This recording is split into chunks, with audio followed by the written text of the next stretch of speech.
So what brought this on? You're okay with being on camera, first of all, right? Yeah. You're our Huntingtonian of the week. Man, I'm not even combing my hair.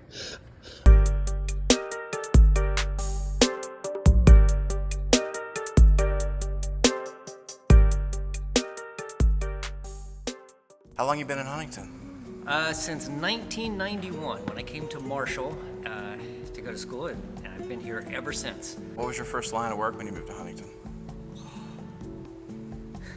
First line of work, a file clerk at the VA. I was in the National Guard during college, and so they would give you part-time jobs, and that was my first Huntington job, was being a file clerk. Nice. How long did you do that? Not even a semester, because it was so boring.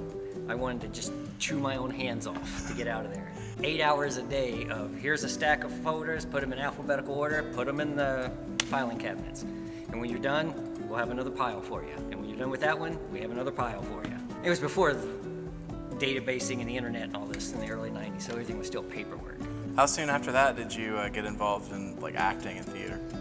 Or were you involved in that prior? Around that time, yeah, it was about that time. I was a weird student, as in, believe it or not, speech class scared the hell out of me.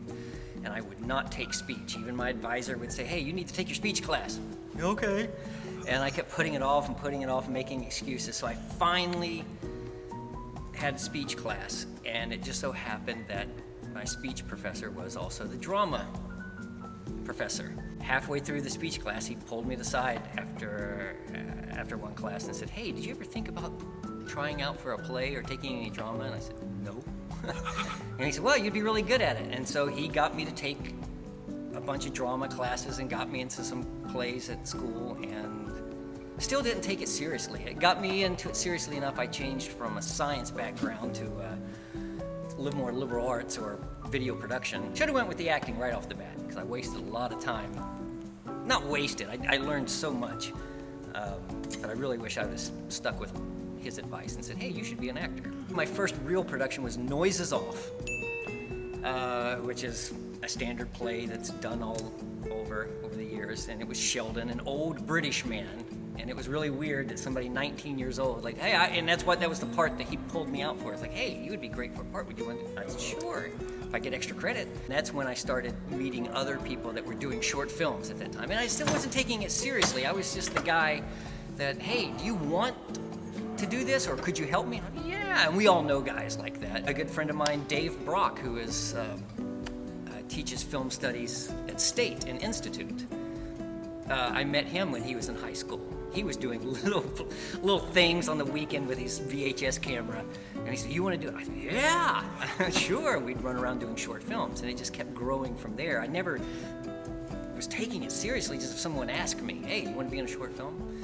And then I graduated, and I worked at WOWK down the street here for about 20 years, doing production. Anytime they needed somebody for a commercial, oh, we need to find somebody to do this commercial. We can't find somebody. Oh, we'll have to hire somebody and get them to come in. I said, well, just get the camera and I'll do it. Then I would say about 15 years ago, I said, hey, I really enjoy this.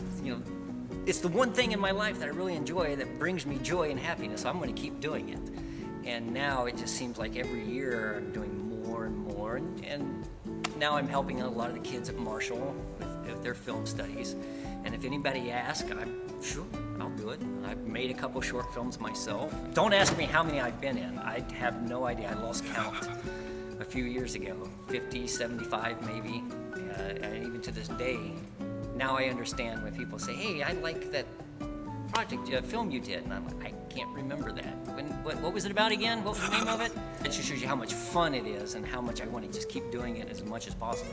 I would say one of the areas that I've noticed that you excel on screen is your character work. I do like characters.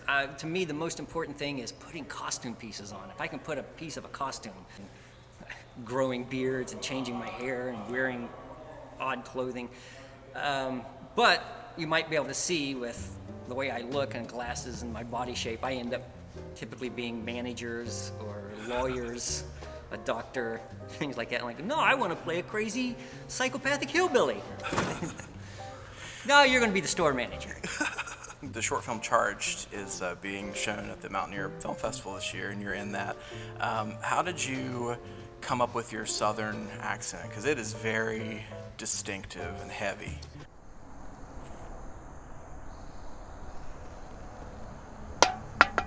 Butterfingers, do be a sweetheart and pick that up for me.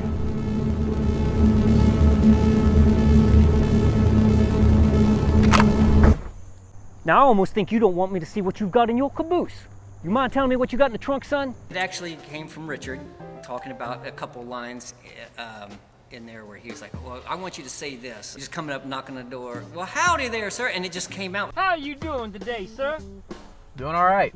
Well, that's good. Care to step out of the vehicle for me? It's like I just suddenly hear every like Smoking the Bandit type Southern sheriff type thing. I don't know why I think that's funny because I probably grew up with it. It just felt funny to be an annoying police officer with that voice trying to talk to someone. Well, thank you, sir. I'm glad that you take the time to talk to me about that. You know, it's just ridiculous. What does the city of Huntington mean to you in terms of opportunity and what it's given you?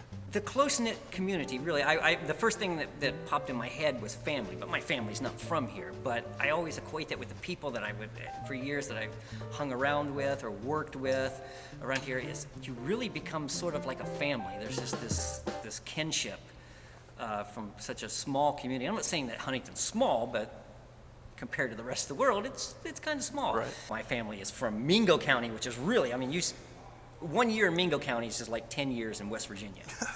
It just comes from that, having that identity of being from West Virginia makes you want to strive a little harder and work a little harder and really respect and pay attention to your comrades and partners around you. And that is just so refreshing. There's more opportunities to help someone and have someone help you get your projects off the board than it is working against each other in like a bigger market or something where there'd be more competition. There's less competition here and more of helpfulness that I enjoy. Who are you? Without using your name.